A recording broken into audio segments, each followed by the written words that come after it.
امتیاز کی عطا فرمائی اللہ تبارک و تعالیٰ نے وہ علم کے بنیاد پر عطا کی ہے. جب حضرت سیدنا آدم علیہ السلام کو ساری چیزوں کا نام سکھا دیا گیا اور پھر پہلے نام فرشتوں سے پوچھا گیا کہ بتائیے ان چیزوں کا نام کیا ہے. فرشتے عاجز ہو گئے کہ ہم ان چیزوں کا نام نہیں بتا سکتے. تو وہی نام وہی چیزیں جب اللہ تبارک و تعالیٰ نے سیدنا آدم علیہ السلام سے پوچھا اے آدم بتائیں کہ ان چیزوں کا نام کیا ہے. حضرت سیدنا آدم علیہ السلام نے ان چیزوں کا نام بتایا. جب ان چیزوں کا نام بتایا گیا تو اللہ تبارک و تعالیٰ نے اس کے بعد کہا اے فرشتوں حضرت آدم کا سجدہ کرو. تو حضرت آدم کی جو تعظیم ہوئی, حضرت آدم علیہ السلام کا جو سجدہ کیا گیا, جو عظمت دکھائی گئی, بزرگوں یہ بات بتاتی کہ وہ علم کے بنا پر کہا گیا تھا. انہیں کے پاس جو علم اللہ تعالیٰ نے دیا تھا اس علم کے بنا پر انسان کو افضل قرار دیا گیا, اشرف قرار دیا گیا. آج جانور بھی دیکھ سکتے ہیں, ہم بھی دیکھتے ہیں, جانور بھی چلتے ہیں, ہم بھی چلتے ہیں, جانور بھی کھاتے ہیں, ہم بھی کھاتے ہیں. ہمارے درمیان ان کے درمیان فرق کیا رہ جاتا ہے؟ بزرگ کو فرق اگر رہ جاتا ہے تو عقل و شعور کا, علم کا فرق رہ جاتا ہے. ان کے پاس علم ہے, وہ کسی بھی طریقے سے کھا لیتے ہیں. ان کے پاس حرام و حلال کی تمیز نہیں ہوتی ہے. ہمارے پاس حرام و حلال کی تمیز حاصل کرنے کے لیے اللہ تعالیٰ نے علم حاصل کرنے کا حکم دیا ہے, عقل و شعور دیا, اس کے اعتبار سے سوچنے کا حکم دیا ہے. تو بزرگوں ہمیں اور آپ کو اس کے درمیان سوچنا پڑے گا. اچھا ایک بات بتاؤں کہ ہندوستان ہی میں نہیں بلکہ پورے ورلڈ میں اگر بات کی جائے تو اے پی جے عبد الکلام کو کون نہیں جانتا؟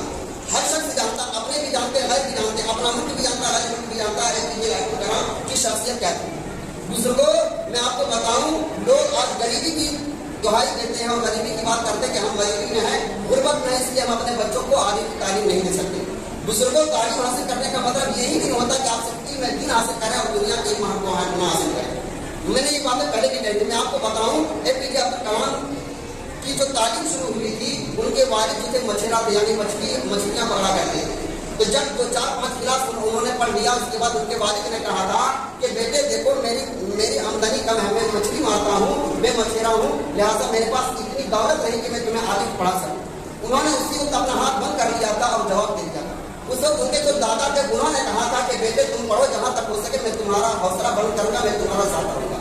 اس وقت ان کے دادا نے جب حوصلہ بلند کیا, بچہ وہ عبدالکلام آزاد, وہ اے پی جے عبدالکلام آگے بڑھے اور بڑھتے گئے کہ یہاں تک کہ آپ ان کی اگر کتابوں کو پڑھیں گے تو آپ کو معلوم ہوگا کہ ان کی بہن نے ان کی تعلیم کے لیے اپنے زیورات کو بیچ دی.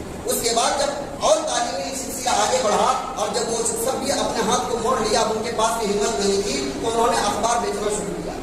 اخبار بیچنا شروع کیا, اس کے بعد علم کی اس گہرائی, اس اونچائی تک پہنچے کہ بزرگوں آج وہ لوگ جو سب سے بڑے اسلام کے اور مسلمان کے دشمن مانے جاتے ہیں, دن بھر ہمارے خلاف, مسلمانوں کے خلاف, اسلام کے خلاف بولتے نظر آتے ہیں, انہوں نے انہیں ہندوستان کے سب سے بڑے اونچے عہدے پر انہیں بٹھایا تھا اور انہیں ہندوستان کا راشٹرپتی بنایا تھا.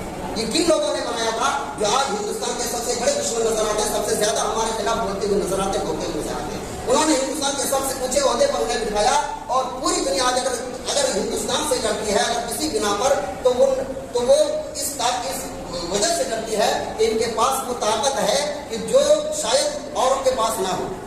وہ ایٹمی بم اور وہ طاقت ہے جو شاید دوسروں کے پاس نہ ہو. یہ طاقت دینے والے کوئی اور نہیں تھے بلکہ وہی اے پی جے عبد الکلام تھے, جن کی وجہ سے صرف ہندوستان ہی نہیں بلکہ غیر ہندوستان کی انہیں جانتے ہیں اور اس شخصیت کو جانتے ہیں. بزرگ وہ ایک مسلمان تھا, لیکن انہیں یہ جو بلند مرتبہ حاصل ہوا کس وجہ سے ہوا, اس علم کے بنا پر ہوا, ورنہ علم نہ ہونے کی وجہ سے بزرگ آج ہم دیکھ رہے ہیں کہ آج ہم ٹھوکر, ہر موڑ پر ٹھوکر کھا رہے ہیں, پھر بھی آج ہم سمجھنے کا نام نہیں ہے. بزرگوں میں آپ کو بتاؤں کہ قرآن پاک میں جہاں انبیاء کرام کا نام آیا ہے, لگ بھگ 26 انبیاء کرام کا نام آیا ہے اور 26 انبیاء کرام کا نام آیا ہے.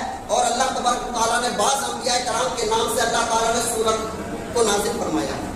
سورہ یوسف لے لیں, سورہ ابراہیم لے لیں, سورہ محمد لے لیں, بہت ساری سورتیں ہیں جو انبیاء کرام کے نام پر ہیں. انبیاء کرام کا تذکرہ قرآن پاک میں اور انبیاء کرام کا نام شمار کیا گیا.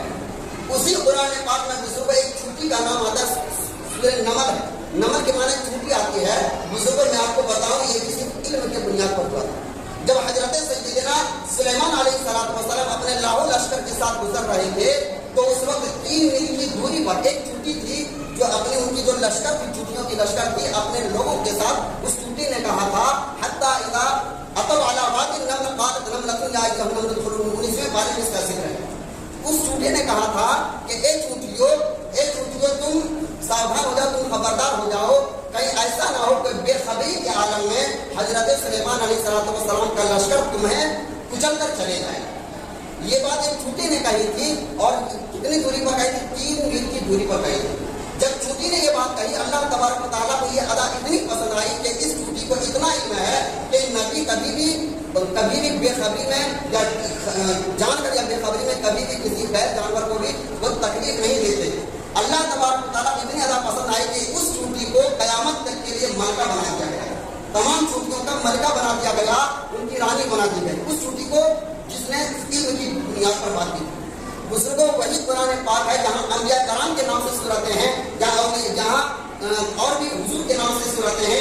اسی قرآن پاک میں ایک سورہ ہے سورہ نمل جو 19ویں پارے میں ہے، اور سورہ نمل اس بات کی تلقین کرتا ہے، اس بات کی لوگوں کو ایک پیغام دیتا ہے. ایک چوٹی کے نام سے اللہ تبارک و تعالیٰ نے قرآن پاک میں سورہ کا نزول فرمایا، اس کا ذکر فرمایا. یقیناً اللہ تبارک و تعالیٰ نے علم کی بنیاد پر اس کا کتنا مقام اونچا کیا. تو بزرگوں ہمیں آپ کو سمجھنا پڑے گا کہ علم کتنی بڑی چیز ہے.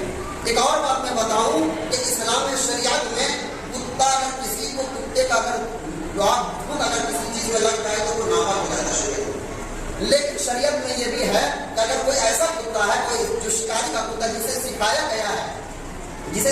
گیا ہے اور وہ اگر شکار کر لے تو پھر اس سکھائے ہوئے کتے کا شکار مسلمان کے لیے یا کسی کے لیے وہ جائز ہے. وہ شکاری اس جانور کو کھا سکتا ہے، اس جانور کو استعمال کر سکتا ہے. عام کتوں کی بات نہیں کر رہا ہوں، شریعت نے جس کی اجازت دی میں اس کی بات کر رہا ہوں. آج کی اگر بات کی جائے تو آج کوئی بھی ویسا نہیں ہے. تو بزرگوں شریعت نے ایک کتے کو علم کی بنیاد پر کہ اسے حاصل ہونے کی بنیاد پر جاننے کی وجہ سے اس کے شکار کو بھی جائز قرار دیا. بزرگوں یہ چیز ہے کہ علم انسان کی گہرائی کو بتاتا ہے، انسان کی اونچائی کو بتاتا ہے کہ علم کیا چیز ہے. بزرگوں یہی علم ہے کہ ایک کتا جب اصحاب کہف کے ساتھ گیا تو قرآن پاک میں اس کا ذکر ہے کہ وہ کتا جنت ہے. آج دیکھ رہے کہ انسانوں کے بارے میں کہ انسان جہنم میں جائیں گے، لیکن کتے کا ذکر ہے کہ وہ کتا جنت میں جائے گا. بزرگوں بات صرف اتنی ہے کہ ہم نے اور آپ نے اپنے علم سے اتنی دوری اختیار کر لی. اور یہ اس قوم کی بات ہے جس قوم کی سب سے پہلی آیت، جس قوم پر جس نبی پر سب سے پہلی آیت جو نازل ہوئی، اس قوم کو یہ کہا گیا کہ اقرا. قرآن کی سب سے پہلی صورت، سب سے پہلی وحی جو آئی ہے اللہ کے نبی پر، وہ سب سے پہلے وحی اقرا تو پڑھ. اقرا تو پڑھ. بزرگوں غور کریں کہ ہماری امت مسلمہ کو اللہ تبارک و تعالیٰ نے حکم دیا کہ سب تو پڑھ. آج وہی قوم علم سے سب سے زیادہ دور نظر آتی ہے. اچھا اگر ہم دین سے جڑے، اس کا یہ بھی مطلب نہیں، یہ ایسا بھی نہیں ہوتا کہ ہم دنیا میں ہم نے بہت اونچائی حاصل کر، نہ ہمیں دین ملے نہ دنیا میں رہنا، نہ ہی دین حاصل کر سکے نہ دنیا حاصل کر سکے. کہنے کا مطلب یہ ہے کہ دین اور دنیا دونوں کو لیتے ہوئے علم پر ہم زور دیں، علم پر غور کریں. انشاءاللہ انسان کی دنیا کے اور آخرت کی اونچائی پر بھی جا سکتے ہیں جہاں جانے کے لیے لوگ انتظار کرتے ہیں اور